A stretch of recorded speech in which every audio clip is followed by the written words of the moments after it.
Assalamualaikum warahmatullahi wabarakatuh.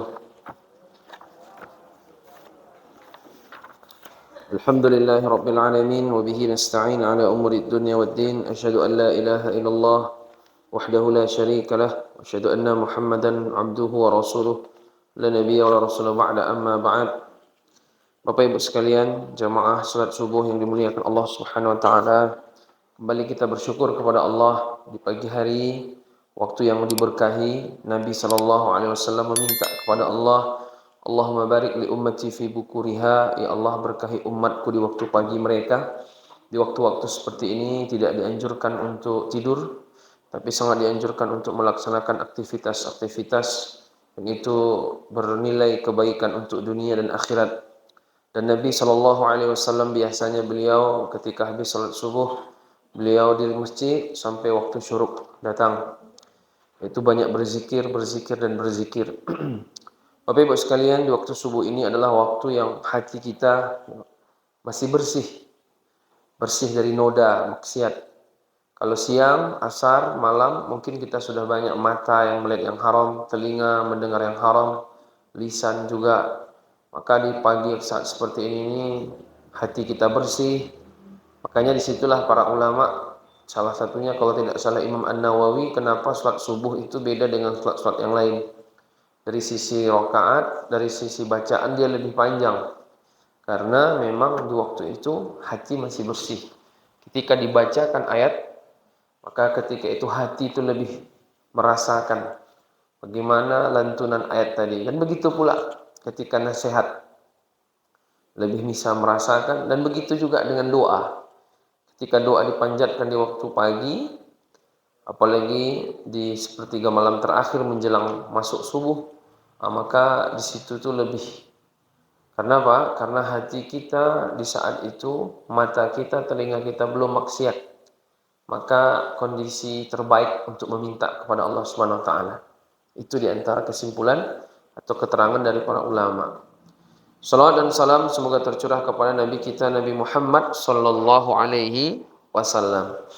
Bapak Ibu sekalian yang dimuliakan Allah Subhanahu wa taala, Kamis yang lalu kita sudah membahas, di antara pembahasan kita adalah terakhir kemarin itu surat Ali Imran ayat 38 sampai 41. Di antara yang faidah dapat kita ambil kemarin adalah anjuran untuk berzikir. Di mana kemarin itu dijelaskan bahwa Nabi Zakaria di antara ciri bahwa Allah akan memberikan anak kepada dia, beliau kan dah tua, anaknya, istrinya pun tua mandul lagi, tidak punya anak, dah tua, hampir 80-an. Tiba-tiba dikabarkan Allah akan memberikan kepada dia keturunan seorang anak yang taat yang bernama Yahya. Jadi ketika itu dia merasa ini betul apa tidak? Kalau memang iya ya Allah, berikan saya tanda-tanda bahwa saya akan diberikan keturunan. Ketika itu lisannya tidak bisa berbicara 3 hari. Kan itu kemarin di antara ciri bahwa Allah akan memberikan kepada dia keturunan. Dia nggak sakit, dia nggak ada masalah, mulutnya nggak ada sakit apa segala macam. Tapi memang Allah buat dia nggak bisa berbicara selama 3 hari. Tapi dia bisa berzikir. Dia tetap bisa berzikir. Jadi Bapak Ibu, di situ Allah katakan qala rabbi ij'alli ayah 41 Al-Imran. Qala ayatuka alla tukalliman nasa thalathata ayamin illa ramza.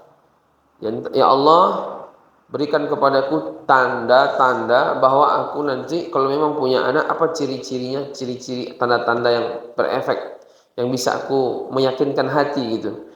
Qala ayatuka alla tukalliman nasa salasata ayamin illa ramza. Kamu nanti tidak bisa bicara sama orang 3 hari 3 malam kecuali dengan isyarat saja. Padahal dia tidak sakit. Lalu Allah katakan wadhkur rabbaka katsira wasabbih bil 'ashyi wal ibkar. Tapi di situ Allah katakan sebutlah nama Tuhanmu, Rabbmu sebanyak-banyaknya, serta bertasbihlah di waktu pagi, di waktu petang dan pagi hari. Jadi di sini ulama menjelaskan bahwa Nabi Zakaria meskipun lisannya tidak bisa berbicara, sebagaimana kita berbicara saat ini, saya sekarang ini juga, nah ini, tapi beliau zikir tidak berhenti, zikir tidak berhenti, apalagi lisan yang kita normal, lebih layak untuk berzikir. Maka Bapak Ibu itulah ya, ada juga kita pernah lihat video seorang anak, dia awalnya lahirnya normal, kemudian terjadi kecelakaan dalam kehidupannya. Selesai kecelakaan itu mulutnya tidak bisa berbicara lagi. Entah apa yang bermasalah, entah pita suaranya. Tapi dia kalau disuruh baca Quran lancar, bagus, bahkan hafiz Quran. Jadi ini satu teguran bagi kita, lisan kita normal, tapi kok malah kita jadikan dalam hal-hal yang haram. Ini bahaya sekali. Yang ada malah masuk neraka. Kata Nabi, kebanyakan orang masuk neraka besok di hari kiamat karena tidak menjaga lidah. Ya kan? Dalam hadis itu, kebanyakan orang masuk neraka tidak menjaga lidah, lisannya. Karena dia gunakan lidahnya untuk yang haram. Maka Bapak Ibu ada perumpamaan. Jantung, paru-paru, ginjal, semua mengamanahkan ke lisan. Kami ini ikut kamu wajahnya. Kalau kamu baik, kami di bawah ini juga baik. Kalau kamu ini buruk, kami juga di bawah ini buruk. Ya kan? Lidah. Pokoknya mulut lah, mulut. Penyakit semua dari mulut juga, bukan? Makan ini, makan itu, makan ini, makan itu. Efeknya ke sini. Gitu kan? Mengucap juga lidah. Berzikir lidah. Semua membuat kata-kata kotor, lidah juga, lisan lah, mulut ini semua. Nah, jadi yang ke bawah ini jadi korban jadinya. Jantungnya jadi korban. Besok di hari kiamat kalau diazab, mereka semua akan azab kan? Jadi seolah-olah organ-organ tubuh ini memberikan nasihat kepada lidah ini, mulut nih, untuk hati-hati kalau bicara yang baik aja. Makanya sampai Nabi mengatakan, "Man kana yu'minu billahi wal yawmil akhir falyakul khairan aw liyasmut." Siapa yang beriman kepada Allah dan hari kiamat, hendaknya berkata yang baik, kalau tidak diam. Karena kebanyakan orang masuk neraka karena lisan. Maka diisi lisan tadi dengan zikir. Bapak Ibu, zikir. Zikir masuk rumah, keluar rumah, zikir ketika masuk pasar. Atau zikir yang selalu kita subhanallah, alhamdulillah, wa la ilaha illallah, Allahu akbar. Ya kan? Dalam hadis kalimatani, ada dua kalimat, khafifatani ala lisan, sakilatani fil mizan. Ada dua kalimat ringan di lidah, sangat ringan, tapi sangat berat besok di hari kiamat. Subhanallah wa bihamdi, subhanallahil azim. Kalimatani khafifatani 'ala lisan, sakilatani fil mizan. Apa dia? Subhanallah wa bihamdi, subhanallahil azim. Itu aja diulang, Bu. Subhanallah bihamdi, subhanallahil azim, subhanallah bihamdi, subhanallah. Atau istighfar, astaghfirullah, astaghfirullah, astaghfirullah, astaghfirullah, astaghfirullah. Atau kita la ilaha illallah, la ilaha illallah, la ilaha illallah. Jadi Bapak Ibu gimana?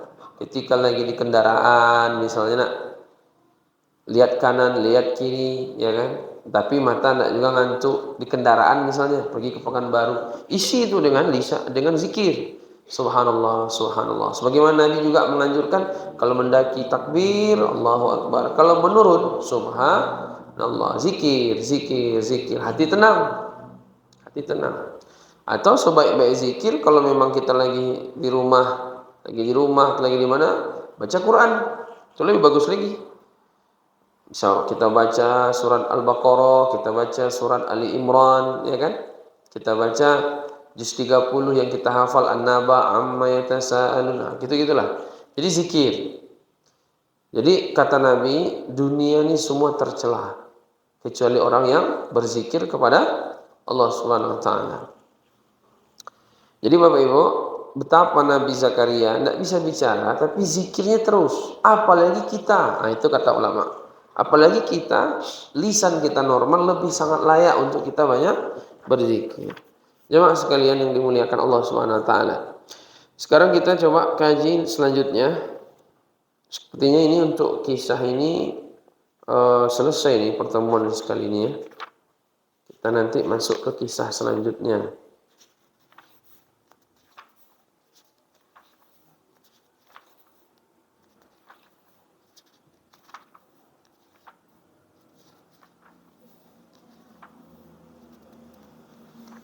Kalau ini kan kita kisah keempat ya, keluarga yang istimewa, yaitu keluarga Imran.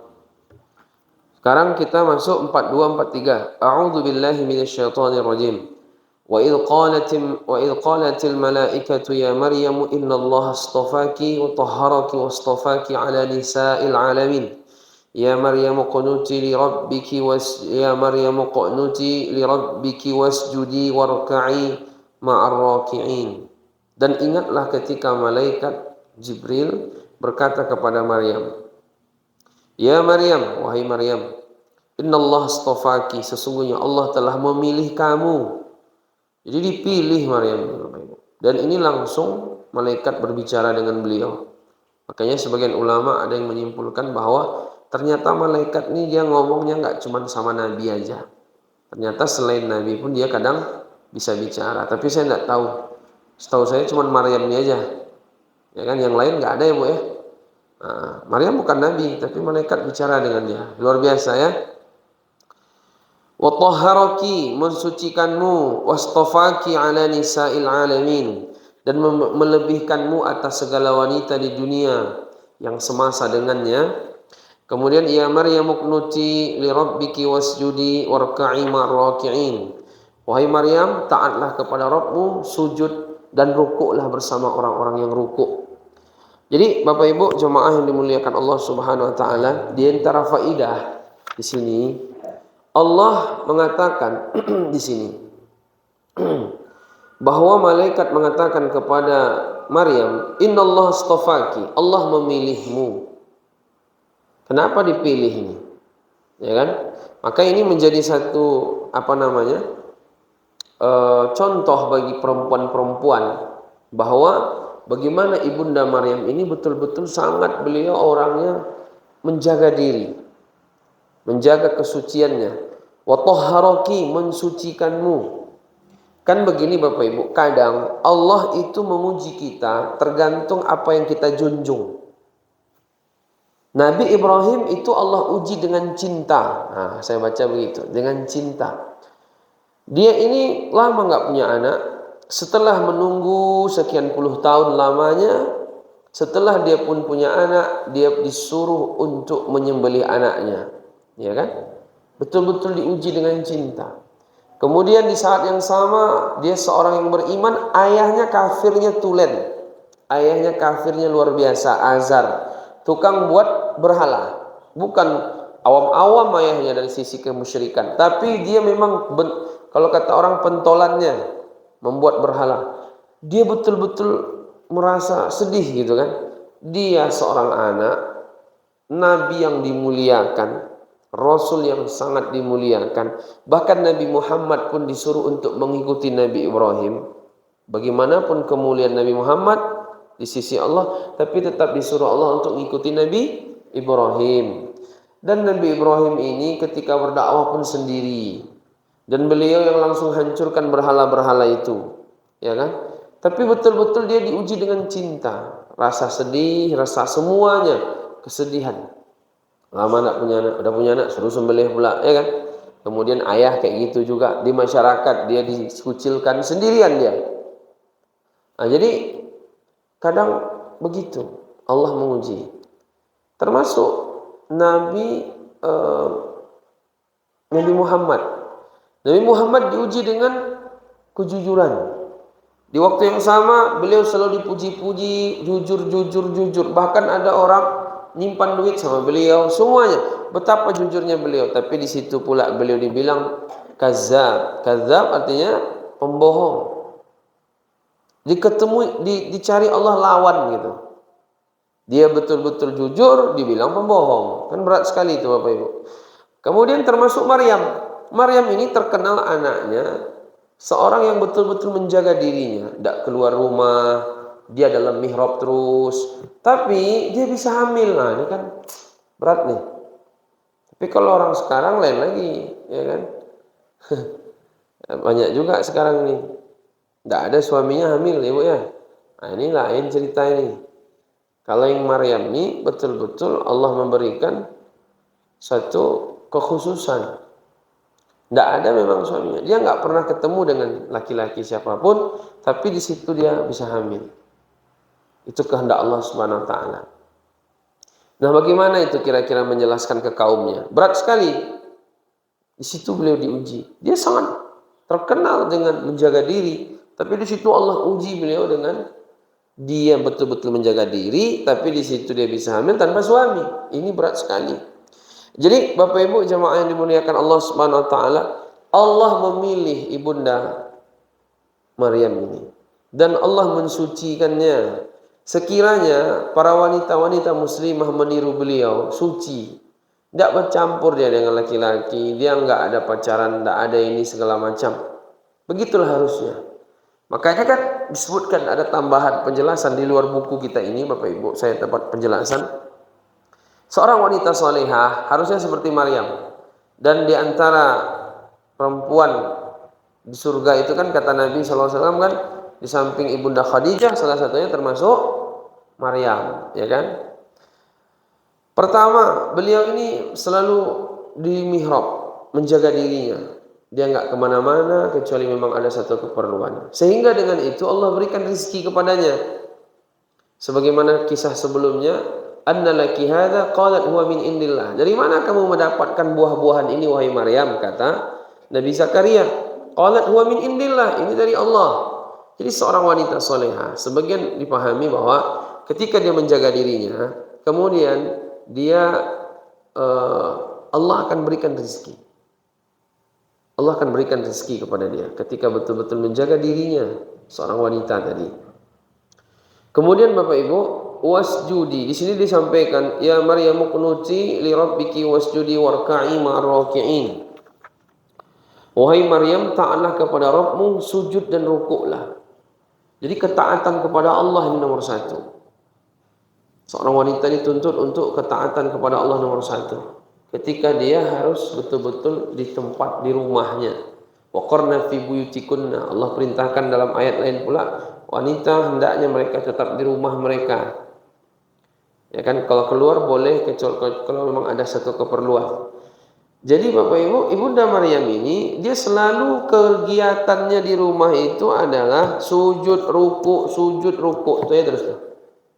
Nggak ada yang lain. Jadi sibuk dengan ibadah. Jadi sebagian ulama menyampaikan begitu harusnya. Jadi kalau dia sibuk dengan ibadah, maka Allah berikan rezeki kepada dia. Kan gitu kan? Ibunda Maryam, Allah berikan rezeki yang nggak tanggung-tanggung Bapak Ibu. Yang mana kemarin kita jelaskan bahwa dia mendapatkan rezeki waktu musim panas, harusnya buahnya ini, ya kan? Musim dingin dia nggak, musim panas yang ketika musim panas buah yang musim dingin tuh nggak keluar, tapi buah yang musim dingin keluar di waktu panas. Begitu pula sebaliknya. Heran Nabi Zakaria.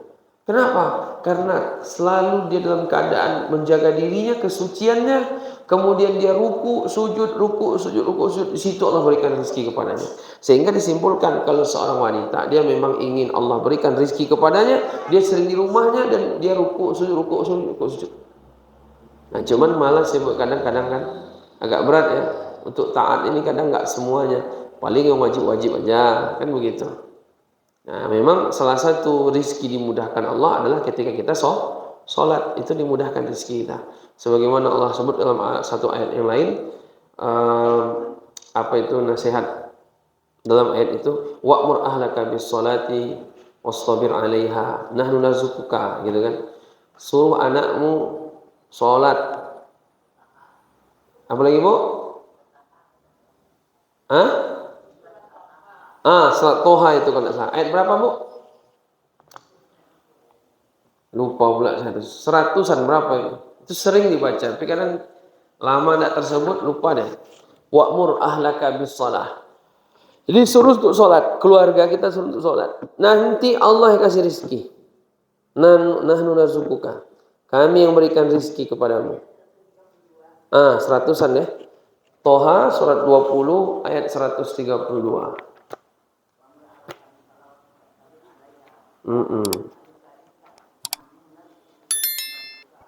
Ya. Wa'mur ahlaka bis salati wastabir 'alaiha la nas'aluka rizqan nahnu narzuquka wal 'aqibatu littaqwa. Dan perintahkanlah keluargamu melaksanakan salat dan sabar dalam mengerjakannya. Ternyata salat itu kita juga harus sabar ya. Sabar. Jadi banyak orang enggak salat berarti tidak sabar. La nas'aluka rizqan. Kami tidak meminta rizki kepadamu. Nahnu narzukuka. Justru malah kami yang memberikan rizki kepadamu. Wal akibatu littaqwa. Dan akibat yang baik di akhirat bagi orang-orang yang bertakwa. Jadi Bapak Ibu, ternyata salah satu bagaimana Allah akan berikan rizki kepada kita tuh banyak sholat. Banyak sholat. Banyak sholat. Ibu sholat subuh, sebelum sholat subuh fajar, habis itu sholat subuh. Nanti kalau sempat sholat syuruk. Syuruk ini juga syuruk, bisa syuruk atau sholat duha. Nanti duha. Nanti qobliyah lagi, zuhur, ba'diyahnya. Atau di sela-sela itu di waktu tidak terlarang Bapak Ibu sholat mutlak. Ya kan? Habis itu nanti pokoknya sholat qobliyah ba'diyah itu 12. Yang sunnah muakkadah 12. Yang enggak sunnah muakkadahnya 10, 22. Kalau yang sunnah muakkadah 12 itu kan 2 sebelum subuh, 4 sebelum zuhur, 2 setelah zuhur, 2 setelah maghrib, 2 setelah isya. Kalau ditambah 10 lagi, 2 setelah zuhur, 4 sebelum asar, 2 sebelum maghrib, 2 sebelum isya. Nah, 22 dia. Itu diisi. Nanti tambah tahajudnya pula lagi, ya kan? Nah, paling tidak ya kayak duha itulah kita ambil juga gitu kan. Jadi ketika orang dia banyak sholat, maka Allah mudahkan rezeki. Ibunda Maryam itu Bapak Ibu, dia banyak sholat. Makanya di sini Allah katakan, Ya Maryam uqnuti li rabbiki wasjudi warka'i ma'raki'in. Wahai Maryam, taatlah kepada Rabbmu, sujud dan rukuklah bersama orang-orang yang rukuk. Nah, ini. Jadi dengan sholat tadi Allah mudahkan rezekinya. Jadi Bapak Ibu memang sekilas kita memikir, mana bisa rezeki datang dari rumah Ustaz, gitu kan? Mana bisa rezeki datang dari rumah? Tapi kalau melihat dari ayat ini, kalau kita betul-betul beriman dengan ayat ini, yakin kuat Bapak Ibu, rezekinya itu emang kayak gitu. Seorang perempuan. Di antara salah satunya ini, dia menjaga dirinya, dia menjaga kesuciannya, ya kan? Kemudian dia banyak ruku dan dia banyak sujud. Itu Allah mudahkan rezekinya. Kalau tambah satu lagi ya, dia ada 3 nih Bapak Ibu. Kalau yang saya dapat penjelasan, tambah satu lagi, dia berbakti untuk masjid. Nah, kan Ibunda Maryam ini kan berbakti untuk Baitul Maqdis. Jadi disimpulkan berarti seorang wanita ya dia kalau ada waktu bersihkan musola, bersihkan masjid. Sampai ke situ. Makanya di zaman Nabi dulu kan Bu, ada kan? Ibu tahu kisahnya? Sampai Nabi ketika dia meninggal, sholat depan kuburannya itu sholat jenazah. Ada kan? Setelah jarak 1 minggu kalau tidak salah, 1 pekan, tiba-tiba Nabi bertanya, mana ibu-ibu yang sering nyapu masjid? Seorang wanita tua, kata para sahabat, ya Rasulullah, dia sudah meninggal beberapa waktu yang lalu. Kenapa kalian nggak kasih tahu saya? Ya kan, kami pikir dia cuma tukang bersih-bersih masjid, cuman nggak enak pula ngasih tahu ke Rasul kan, sibuk pula Rasul nanti. Oh, enggak bisa. Pergi. Mana kuburannya? Pergi Nabi ke kuburannya dan Nabi sholat di situ. Maksudnya sholat jenazah ya, bukan sholat yang lain. Enggak boleh kan? Nah, sholat di situ Nabi. Berarti kan betapa diperhatikan Nabi beliau. Karena dia apa? Membersihkan masjid. Baitullah ini kan rumah yang paling afdol, yang paling agung, tempat yang paling agung di muka bumi apa? Masjid. Rumah Allah, masjid. Ketika dibersihkan, ini pekerjaan yang besar pahalanya. Ya kan, makanya siapa ini? Hafiz Rahmat ini banyak pahalanya. Ya kan, Ibu? Nah, jadi ini anjuran di luar dari keterangan buku kita ini. Sebaiknya seorang wanita juga, dia kalau ada waktu bersihkan masjid. Bersihkan musola. Besar keutamaannya, karena masjid musola ini tempat terbaik di muka bumi, kata Rasulullah. Sebaik-baik tempat di muka bumi adalah masjid, seburuk-buruk adalah pasar. Hah?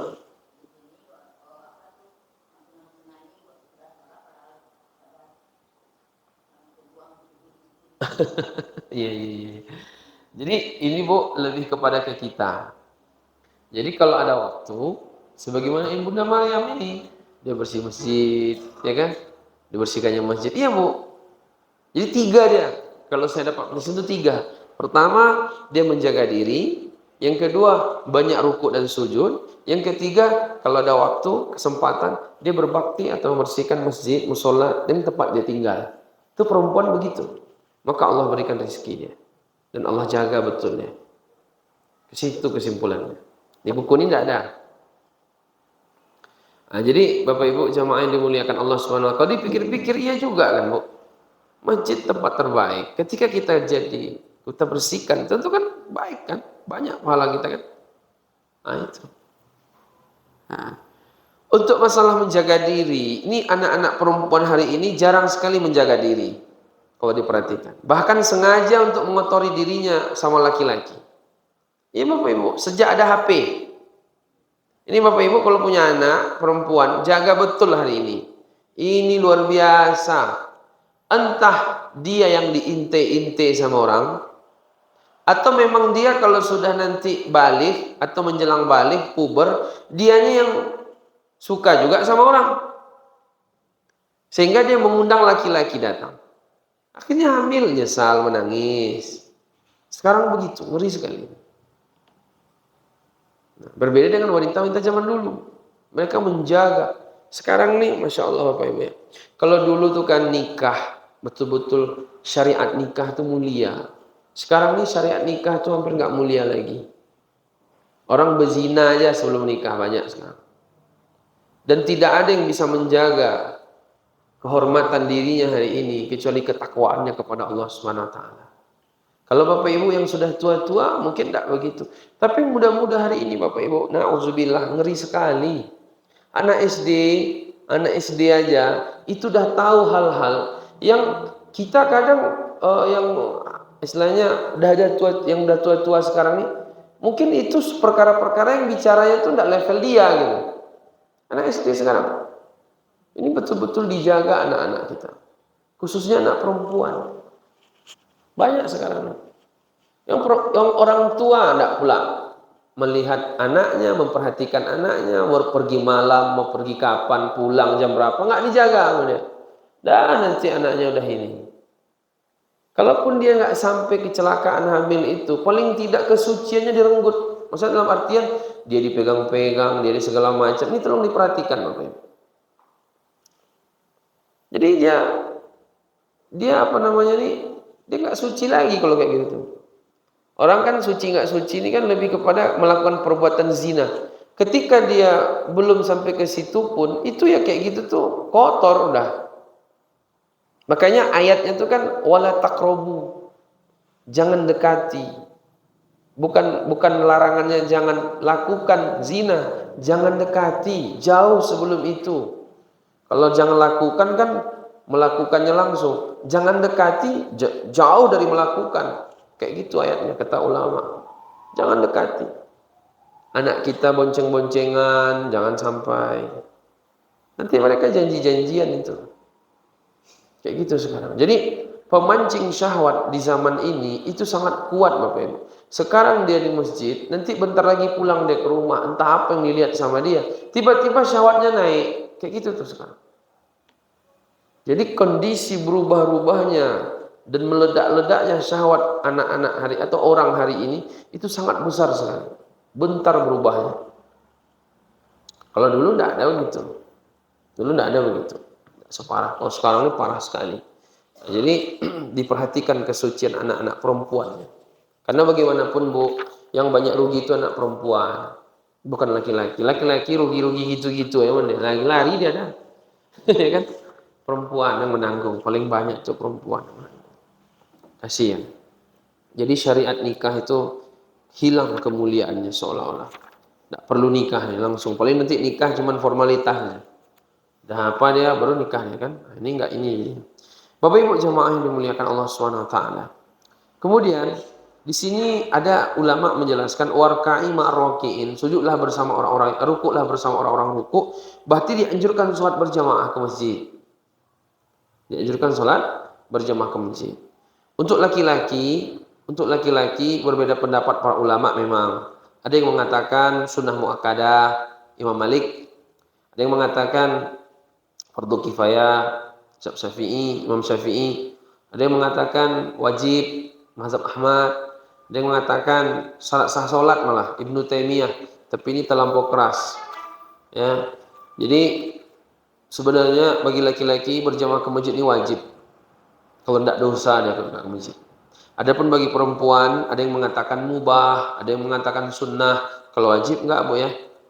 Ada yang mengatakan mubah, ada yang mengatakan sunnah.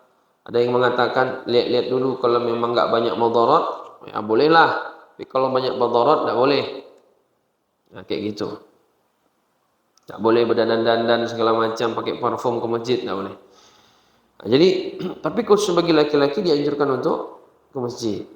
Nah, gitu. Datang seorang sahabat ke Rasulullah, ya Rasulullah, saya mau izin tak ke masjid berjamaah karena mata saya buta. Kata Nabi, kamu bisa mendengar azan? Bisa. Ya, fa'ajib, tetap datang ke masjid. Sahabat, ini dah tua, beliau mata buta, tidak ada kawan, rumah jauh, banyak rintangan, 4 alasan sebenarnya. Tapi tetap ke masjid sampai akhir hayatnya. Jadi apa alasan bapak ketika bapak tidak bisa ke masjid? Ya kan? Jemaah yang dimuliakan Allah Subhanahu wa taala. Kemudian ayat 44. Dzalika min anba'il ghaibi nuhihi ilaik wa ma kunta ladaihim idh yulquna aqlamahum ayyuhum yakfulu Maryam wa ma kunta ladaihim idh yakhtasimun. Yang demikian itu adalah sebagian dari berita-berita gaib yang kami wahyukan kepadamu, wahai Muhammad, padahal kamu tidak hadir beserta dengan mereka. Wa ma kunta ladaihim idh yulquna aqlamahum ayyuhum yakfulu Maryam. Kamu tidak ada dengan mereka ketika mereka melemparkan anak-anak panah mereka untuk undian siapa di antara mereka yang akan memelihara Maryam. Dan kamu tidak hadir di sisi mereka ketika mereka bersengketa. Jadi Bapak Ibu, inilah mukjizat dari Al-Quran. Jadi Al-Quran itu sepertiganya itu kisah kok. Sepertiganya kisah. Bahkan bisa lebih Quran ini. Kisah aja semua. Ya kan? Jadi dengan kisah itu dikuatkan. Makanya kita sering berkisah memang sama anak-anak ini. Nah, sekarang ini kenapa anak-anak ini mereka tuh sangat lunak sekali, imaah, ikut-ikutan. Nampak film Korea, dilihatnya film Korea. Apalagi keluarga, ibu-ibu kalau sering nonton film drama Korea, itu tidak bahagia rumah tangganya. Kenapa? Karena dia berharap seperti di film-film itu, tidak ada itu. Hidup kayak di film, tidak ada itu. Suaminya nanti begini, istrinya begini. Tinggi harapannya, akhirnya dia kecewa lihat pasangannya. Film, orang tuanya kacau semuanya. Di dunia ini pelawak. Katanya pelawak itu kan bikin orang ketawa. Pelawak itu orang yang paling gak enak hidup. Dia sedih, tragis hidupnya. Nampak di layar kaca semuanya iya. Anak hari ini lebih banyak dia cerita tentang orang-orang kafir. Film-film tadi itu kan. Ternyata setelah dicek, mereka ini kurang dapat cerita. Anak pesantren, harusnya yang diagungkannya kan Nabi, kisah para sahabat.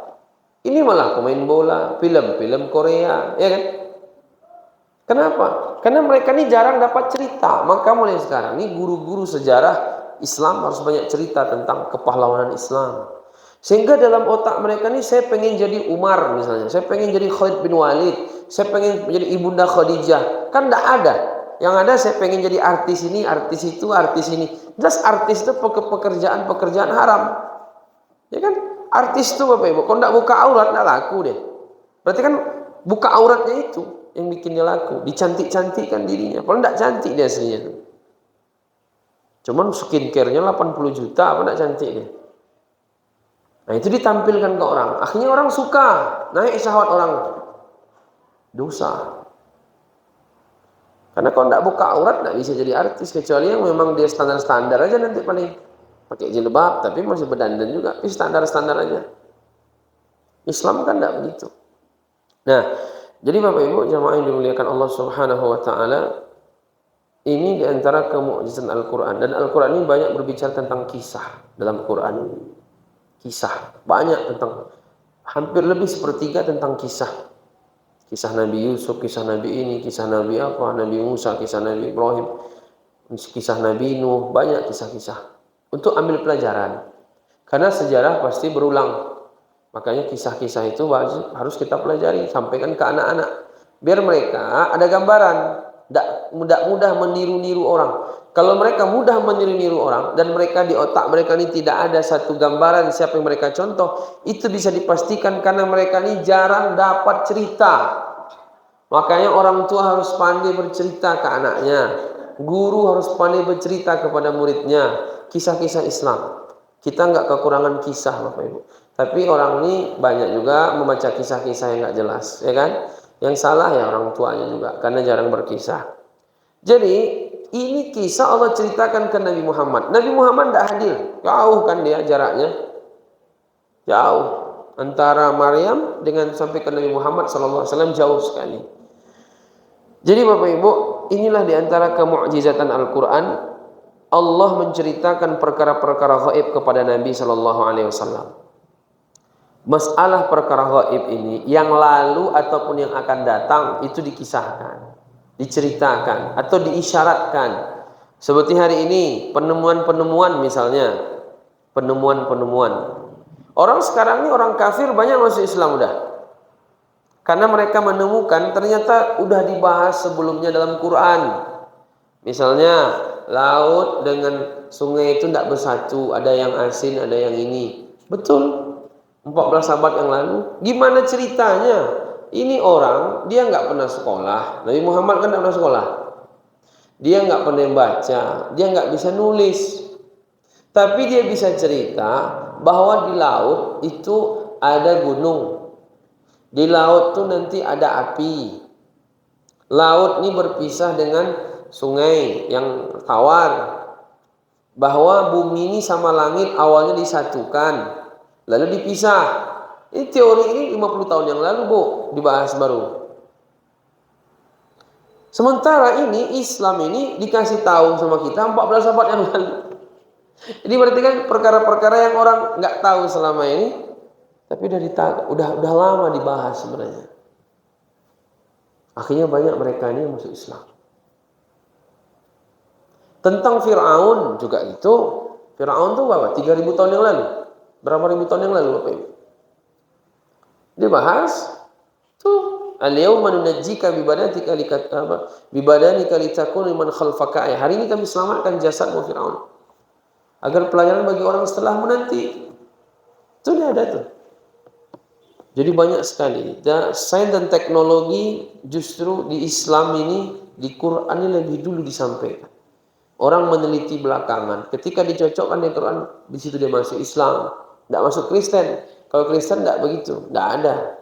Dia kitabnya yang ngarang kan Paulus. Menulis. Jadi Bapak Ibu jemaah yang dimuliakan Allah Subhanahu wa taala, inilah hebatnya agama kita. Dan kita bangga sebagai seorang muslim. Jangan minder menjadi seorang muslim. Bangga. Orang ini kadang minder dia. Salat malu. Apa ini malu? Tutup aurat malu. Tidak bangga. Harusnya bangga. Kalau buka-buka aurat tuh justru mirip-mirip hewan, ya kan? Kalau makin terbuka itu makin mulia, bikin keren. Ya lihat aja ayam, nggak ada baju yang makin keren ya kan? Nah, itu tuh. Jadi Bapak Ibu jemaah yang dimuliakan Allah Subhanahu Wa Taala itu ya. Kemudian di antaranya juga hikmah dari ayat 44 ini bahwa dalil tentang kenabian Nabi Muhammad SAW. Bagaimana Allah mengabarkan kepada Nabi Muhammad kisah Nabi Zakaria dan kisah Ibunda Maryam kepada beliau. Padahal sebelumnya beliau tidak pernah membaca kisah dari manapun, tapi tiba-tiba Nabi bisa menceritakan. Ini berarti kisah Nabi. Dan ketika dibacakan kepada orang-orang ahli kitab di zaman Nabi, mereka heran. Kok bisa tahu dia nih ya? Kan ahli kitab waktu itu kan ada. Nah, Yahudi Nasrani, mereka baca kitab mereka. Kan ada kisah Nabi, kisah Maryam sama kisah Imran kan ada Bapak Ibu. Ya kan? Nah, ketika Nabi menyampaikan itu, mereka heran. Dia nggak pernah nih, dari mana dia baca buku ini. Dia nggak pernah baca juga, nggak tahu kan. Nah, ini berarti kan kenabian Nabi Shallallahu Alaihi Wasallam. Kemudian masyru'iyah qur'ah, yaitu syariat mengundi. Jadi ada sebagian ulama tidak setuju dengan undi-undian ini karena kata mereka mirip seperti judi. Kalau judi beda Bapak Ibu. Nah, undi mengundi ini Nabi aja kadang dia mengundi.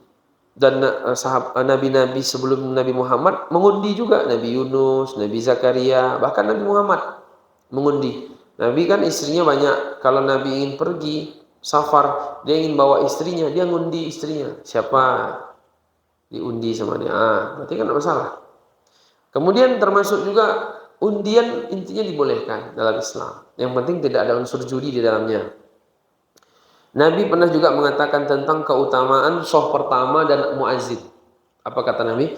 La ya'lamun nasu ma fin nida was-saffil awwal thumma lam yajidu illa ayastahimu alaihi lastahamu. Kata Nabi sallallahu alaihi wasallam, kalau sekiranya manusia tahu keutamaan yang ada dalam azan, ya, fin nida was-saffil awal, dan shaf pertama dalam salat muazin berarti azan, dan shaf pertama dalam salat, lam yajidu illa ayyastahimu alaihi lastahamu. Mereka tidak bisa dapat azan, mereka nggak bisa dapat shaf pertama kecuali dengan melakukan undian, maka pasti mereka mau diundi. Jadi ini undian, boleh undian, diundi. Dari ribut kita undi aja yuk, boleh itu. Yang penting tidak ada unsur judinya, gitu kan? Hanya siapa dapat jatah saja, itu boleh. Kemudian Bapak Ibu, tentu teringat pula kita kan tentang azan, tentang shaf pertama. Jadi orang banyak shaf pertama ini malas-malas, dia shaf 8 maunya dia. Padahal shaf ini 6 cuman kan, 1, 2, 3, 4, 5, 6. Dia maunya shaf 8. Tidak sholat nih berarti. Nah, ini jadi khususnya laki-laki ketika sholat Jumat berjamaah di masjid, shaf pertama nih yang paling afdal. Dan disinilah Allah dan malaikat berselawat kepada orangnya. Kan dalam hadis innallaha malaikatahu yusholluna ala shaffil awal qalu ala sani fi salis qala ala sani. Kata Nabi, Allah dan malaikat berselawat kepada orang yang berdiri di shaf pertama. Lalu kata sahabat, ya Rasulullah, bagaimana dengan shaf kedua dan juga shaf ketiga? Tadi kan shaf pertama, 2, 3 dapat tidak selawat dari Allah dan malaikat? Kata Nabi, shaf kedua, 3 tidak. Berarti 1, 2. Shaf 1, shaf 2. Itu dapat selawat. Tapi tentunya Bapak Ibu, shaf 1 itu lebih utama. Shaf 2 masih dapat lah, tapi lebih utama shaf pertama. Ya kan? Nah, kemudian muazin juga demikian. Ini pahala muazin ini luar biasa. Maka kalau bapak-bapak, kalau ada sempat azanlah. Tapi sadar diri juga. Karena azan muazin ini orangnya pilihan. Suaranya lantang, bagus, kuat dia. Ini diantara syarat-syaratnya. Jadi kalau suaranya tidak lantang, harusnya orang mau ke masjid malah nggak jadi ke masjid ini. Tidak semangat orang dengar muazzinnya ngantuk gitu. Artinya dengan muazzin itu semangat kan. Nah itu. Dan ketika muazzin itu datang, terdengar, setan lari tunggang langgang. Nah jadi undian, disyariatkan undian. Bapak Ibu jamaah yang dimuliakan, apalagi kalau ternyata ada perselisihan di antara kita. Diundi. Di antaranya juga perselisihan sebagaimana dalam ayat ini tadi, ya kan? Nah, terakhir Bapak Ibu. Terakhir yaitu ayat 45 sampai 49. Di situ Allah mengatakan, a'udzubillahi minasyaitonir rajim. إذ قالت الملائكة يا مريم إن الله يبشرك بكلمة منه اسمه المسيح عيسى ابن مريم وجيها في الدنيا والآخرة من المقربين ويكلم الناس في المهد وكهلا ومن الصالحين قال ربي أن يكون لي ولد ولم يمسسني بشر Qala kadzalika Allahu yakhluqu ma yasha' idza qada amran fa innama yaqulu lahu kun fayakun. Wa yu'allimul kitaba wal hikmata wat tawrata wal injil wa rasulan ila bani Israil anni qad ji'tukum bi ayatin min rabbikum anni akhluqu lakum minat tin kahiyati at-tayr fa anfukhu fihi fayakunu tayran bi idznillah wa abri'ul akmaha wal abrasa wa uhyil mauta bi idznillah wa unabbi'ukum bima ta'kuluna wa ma tadakhiruna fi buyutikum inna fi dzalika laayatan lakum in kuntum mu'minin. Panjang ayatnya Bu ya. Faidahnya kita ambil dua aja. Ingatlah ketika malaikat berkata, wahai Maryam, sesungguhnya Allah mengembirakan kepada kamu dengan kelahiran seorang putra yang diciptakan dengan kalimat yang datang daripadanya, namanya Isa Al-Masih. Al-Masih Isa putra Maryam. Al-Masih. Kenapa bila disebut dengan Al-Masih? Dia mengusap. Al-Masih itu kan mengusap, Ibu, masahayam sahu. Al-Masih mengusap. Ada orang matanya buta diusap sama dia sembuh. Ada orang sakit diusap sama dia sembuh, begitu. Diusap, di antara salah satu maknanya. Dajjal juga Al-Masih juga, Bu. Dia ngusap juga, ngusap iman orang. Dajjal kan begitu. Jumpa orang kafir banyak. Jadi mengatakan Dajjal ini disebut Al-Masih juga, ngusap semua bumi dikelilinginya kecuali 4 tempat ya kan. Jadi semuanya dilewatinya. Seperti ngusap gitu kan. Kecuali 4. Masjidil Haram, Masjid Nabawi, Masjid Al-Aqsa, Masjid At-Tur di Mesir. Yang tempat di mana wahyu turun ke Nabi Musa alaihissalam. Al-Masih. Jadi jangan heran, masih Dajjal apa masih Isa kan gitu. Masih Al-Masih Isa ini Nabi Isa. Nah, jadi Bapak Ibu jemaah yang dimuliakan Allah Subhanahu wa taala, namanya adalah Al-Masih Isa putra Maryam. Seorang terkemuka di dunia dan di akhirat dan termasuk orang-orang yang didekatkan kepada Allah. Dan dia berbicara dengan manusia dalam buayan dan ketika sudah dewasa dan dia termasuk di antara orang-orang yang saleh. Maryam berkata, "Ya Rabb, betapa mungkin aku mempunyai anak padahal aku belum pernah disentuh oleh seorang laki-laki pun." Gimana mau punya anak laki-laki belum pernah ini kan menyentuh dia. Allah berfirman, demikianlah Allah menciptakan apa yang dikehendakinya. Apabila Allah berkehendak menetapkan sesuatu, maka Allah hanya cukup mengatakan jadi, maka jadilah. Dan Allah akan mengajarkan kepadanya Alkitab, hikmah, Taurat dan Injil, dan sebagai Rasul kepada Bani Israel yang berkata kepada mereka, sesungguhnya aku telah datang kepada kalian dengan membawa sesuatu tanda mukjizat dari Rabb kalian, yaitu aku membuat untuk kalian dari tanah berbentuk burung, kemudian aku meniupnya, maka ia menjadi seekor burung dengan izin Allah, dan aku menyembuhkan orang yang buta sejak dari lahirnya dan orang yang berpenyakit, dan aku menghidupkan orang mati dengan izin Allah, dan aku kabarkan kepada kalian apa yang kalian makan dan apa yang kalian simpan di rumah kalian. Sesungguhnya pada yang demikian itu ada satu tanda kebenaran kerasulanku bagi kalian jika kalian sungguh-sungguh beriman. Jadi Bapak Ibu, di antara hikmah yang dapat kita ambil banyak, cuman ambil dua aja. Pertama, penisbatan seorang anak kepada ibu. Jadi ini satu kemuliaan kepada Ibunda Maryam bahwa anak beliau yaitu Nabi Isa itu kan dinisbatkan kepada beliau Isa bin Maryam. Isa anak laki-lakinya Maryam. Karena ayahnya tidak ada. Ayahnya tidak ada. Tapi memang sekali lagi beliau suci, dirinya suci, tidak ada satupun yang menjamahnya. Walam yamsasni bashar, kata beliau kan. Jadi ketika ada lahir anaknya, nisbatnya ke dia, bukan ke, kan suaminya nggak ada. Nah, hari ini kalau ada perempuan dia hamil melahirkan, tidak ada suaminya, ya penisbatan ke dia. Cuman hina dia, bukan karena kemuliaannya, karena kehinaannya. Terbalik ya Bu. Ya kan, ayah biologis nggak ada. DNA dalam Islam tidak laku. Tes DNA, meskipun dibilangnya saya punya anak, nah zina tidak ada, tetap. Bisa ayah menikah kan tidak boleh. Ayahnya, kalau nanti ayahnya nikah sama ibunya itu, laki-laki tadi nikah sama perempuan yang dia hamil itu, tidak bisa namanya dikasih bin laki-laki, tidak bisa. Dia nggak boleh menikahkan anaknya ketika besar. Kalau dia punya harta, dia mati, dia nggak dapat warisan anaknya. Paling kalau mau dapat warisan pakai wasiat, itu bisa tuh. Wasiat. Nah, kemudian banyak, ada 5 itu kalau tidak salah, efek dari zina tadi. Tidak bisa menisbatkan ke anaknya, ke dirinya, tidak bisa menikahkan, kemudian dia juga tidak bisa ngasih warisan karena bukan ayahnya, maka dinisbatkan ke ibunya. Jadi penisbatan kepada ibunya karena kemuliaan ibunda Maryam. Kemudian ini juga penting, bahwa Nabi Isa ini bukan Tuhan, dia ini bukan anak Allah dan juga bukan Allah, bukan anak Allah dan bukan Allah. Kalau orang kafir kan mengatakan, Kristen, dia ini Allah, cuman menyerupai jadi manusia. Ngapain juga untuk menyampaikan firman-Nya? Masa pula Tuhan langsung turun sama hambanya untuk menyampaikan dakwah, ya kan, Bu? Harusnya lihat Rasul lah, ya kan? Rendah kali.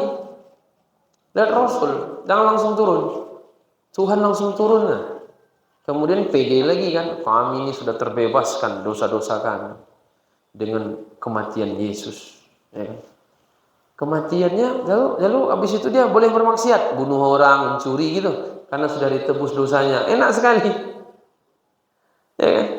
Datang sekali seminggu, cuman itu pun kadang datang kadang enggak, telat-telat. Jadi Bapak Ibu jemaah yang dimuliakan Allah Subhanahu Wa Taala, enggak bisa kayak gitu, enggak bisa, enggak masuk.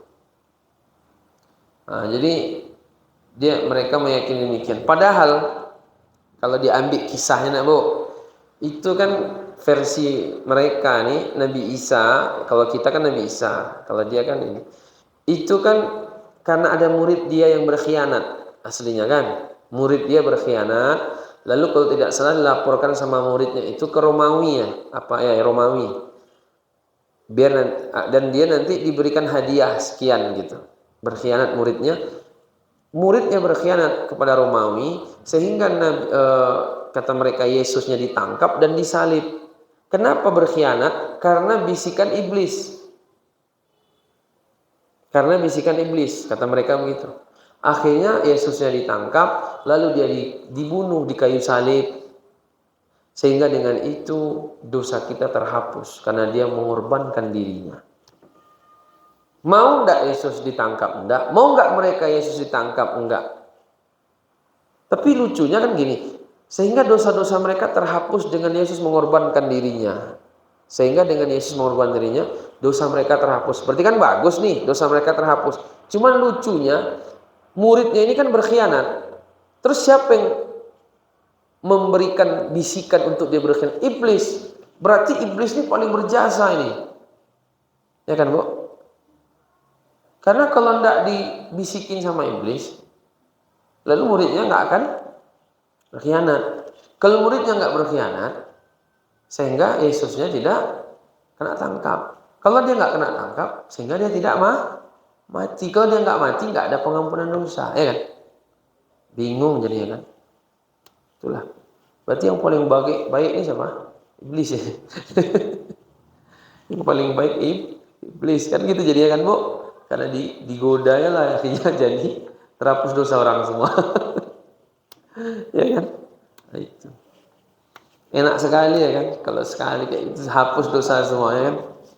Dia yang jelas ini Nabi Isa ini punya kakeknya siapa? Imran. Siapa lagi neneknya siapa? Hana. Jadi dia punya ibu, punya kakek, ayah memang enggak ada. Nah, jadi Bapak Ibu jemaah yang dimuliakan Allah Subhanahu Wa Taala, poin penting bahwa Nabi Isa bukan anak Allah dan bukan Tuhan. Itu ya. Nah, ini ada satu perkataan dari Syekh Hatim Al-Maliki. Pandanganmu tentang cita-cita yang engkau anggap mustahil.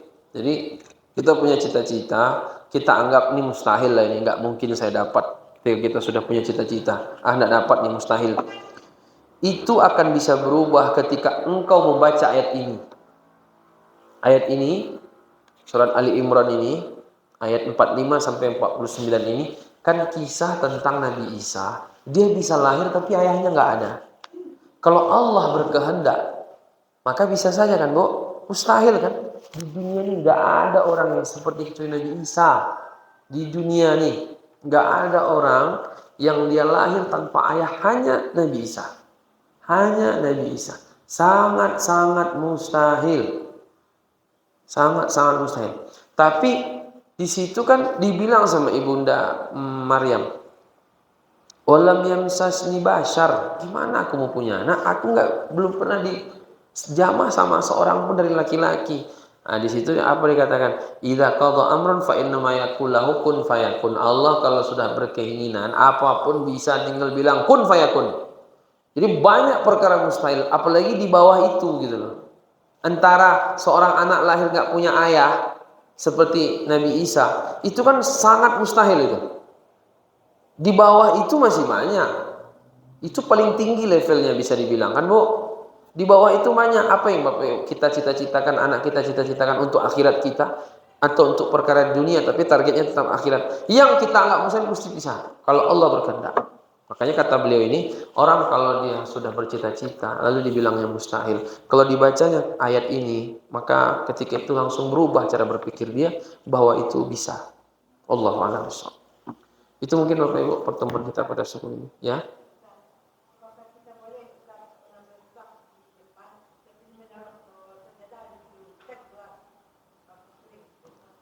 Gimana, Bu? Kita soft depan. Iya, taruh sajadah. Lalu kita pergi. Kenapa pergi kayak gitu? Nggak ada kapling-kaplingan keempat nih, Bu. Di sini tempatnya bebas. Ya kalau misalnya dia udah di situ duduk, ya Bu ya. Kemudian orang padat, taruhnya sajadah, batal wudunya, keluar dia. Yang lain harap maklum. Boleh saja, tapi yang lain harap maklum. Dia mau udah di situ. Cuman karena batal gimana lagi kan? Nah, kecuali taruhnya sajadah, pergi sana, pergi sini, pergi sana. Nanti pas mau sholat baru dia situ. Itu nggak baik itu. Menghalangi orang pula dia namanya kan. Emang di kapling. Tapi kalau sekedar wajar ya Bu, boleh-boleh aja. Ibu udah duduk situ, batal wudu, keluar bentar masuk lagi. Itu nggak apa-apa. Tapi kalau sejak awal dia di situ ya terus, nggak ada tempat lain kecuali dia. Nggak boleh orang lain. Nggak boleh dia kayak gini. Masjid ini tempat umum. Umat punya. Nggak bisa dikapling-kapling kayak tanah kaplingan ya Bu. Ya, gitu. Allahu a'lam ya Bu. Cukup sekian. Tutup dengan doa kafaratul majlis. Subhanakallahumma rabbana wa bihamdika asyhadu an la ilaha illa anta astaghfiruka wa atubu ilaik. Wabillahi taufiq wal hidayah. Assalamualaikum warahmatullahi wabarakatuh.